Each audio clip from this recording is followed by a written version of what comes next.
এক পাড়া দুই প্রতিবেশী, দুজনেই হেভিওয়েট। কলকাতায় এর নতুন কথা কি? তবে সেই দুজন যদি হন শ্রমিক ভট্টাচার্য আর সব্যসাচী দত্ত, তবে পাড়ার মাহাত্ম্যই বদলে যায়। আমরা এই মুহূর্তে দাঁড়িয়ে রয়েছি সব্যসাচী দত্তের বাড়ির সামনে। তিনি বিধাননগর পুরসভার প্রাক্তন মেয়র, বর্তমান চেয়ারম্যান, তৃণমূলের সুপরিচিত মুখ, এবং ঠিক তার বাড়ির একটি গলি পরেই থাকতে আসছেন রাজ্য বিজেপি সভাপতি শ্রমিক ভট্টাচার্য। 2019 সালে বিজেপিতে যোগদান করেছিলেন সব্যসাচী দত্ত। সেই সময় রাজনৈতিক সহকর্মী হিসাবে তিনি পেয়েছিলেন শ্রমিক ভট্টাচার্যকে। এর পরবর্তী ক্ষেত্রে তাদের রাজনৈতিক পথ আলাদা হয়েছে, আবার তৃণমূলে প্রত্যাবর্তন করেছেন সব্যসাচী দত্ত। আপাতত তারা রাজনৈতিক প্রতিপক্ষ, কিন্তু এই দুই রাজনৈতিক প্রতিপক্ষই আপাতত প্রতিবেশী।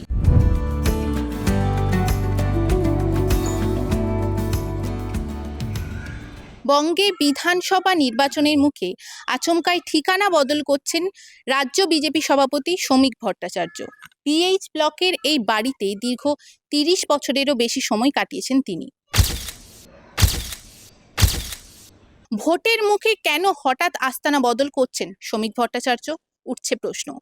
দলীয় সূত্রে যে মূল কারণগুলি জানা গিয়েছে তার মধ্যে অন্যতম হলো যে তিনি গত জুলাই মাসে রাজ্য বিজেপি সভাপতির দায়িত্ব পাওয়ার পরে তার এই বাড়িতে কিন্তু ক্রমাগত ভিড় বেড়েছে।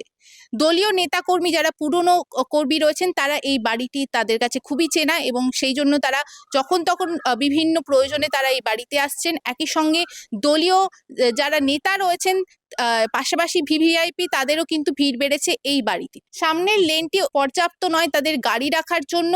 অন্যতম আরেকটি যে কারণ জানা যাচ্ছে যে ভোটের মুখে কেন্দ্রীয় নিরাপত্তা দেওয়া হতে পারে শ্রমিক ভট্টাচার্যকে, সেই মর্মে নির্দেশ দেওয়া হয়েছে কেন্দ্রীয় স্বরাষ্ট্র মন্ত্রকের পক্ষ থেকে। কেন্দ্রীয় নিরাপত্তা কর্মীদের তার বাড়িতেই কিন্তু তাদের থাকার ব্যবস্থা করতে হবে। দোতলায় এই বাড়িটি তাদের থাকার জন্য পর্যাপ্ত নয়, আর সেই কারণেই ভোটের মুখে ঠিকানা বদল হতে চলেছে শ্রমিক ভট্টাচার্যের।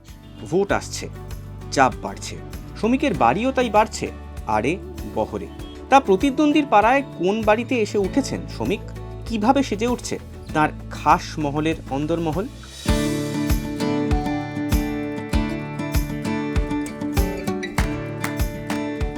আমরা এই মুহূর্তে দাঁড়িয়ে রয়েছি শ্রমিক ভট্টাচার্যের নতুন ঠিকানায়। এই নতুন ঠিকানাতেই তার অফিস রুমও তৈরি করা হয়েছে। ঘুরে দেখবো তার নতুন বাড়ির অন্দরমহল।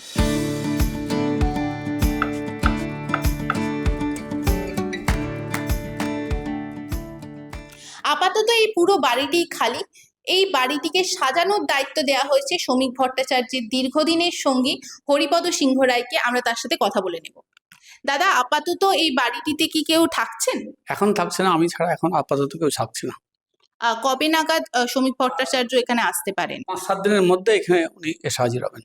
কিভাবে বাড়িটি তৈরি করা হচ্ছে, কি কি ব্যবস্থা থাকছে? দিন 15 ধরে আজকে এই বাড়িটা পরিষ্কার, রং টং হলো, সব কিছু হলো। হওয়ার পর এবার পূজাপাঠ হয়েছে। পূজাপাঠ হওয়ার পর এবার এই চেয়ার ফেয়ার সাজানো হচ্ছে।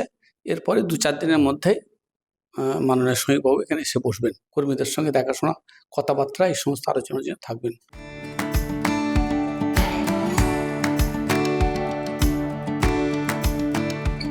আমরা এই মুহূর্তে দাঁড়িয়ে রয়েছি দ্বিতীয় তলায়। রাজ্য বিজেপি সভাপতি শ্রমিক ভট্টাচার্য তিনি কিন্তু এই দ্বিতীয় তলাটিতেই থাকবেন।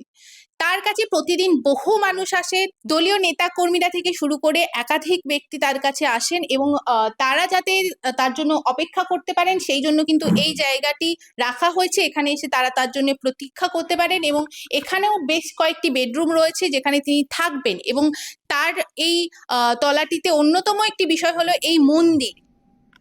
এটি শ্রমিক ভট্টাচার্যের নতুন বাড়ির ড্রয়িং রুম।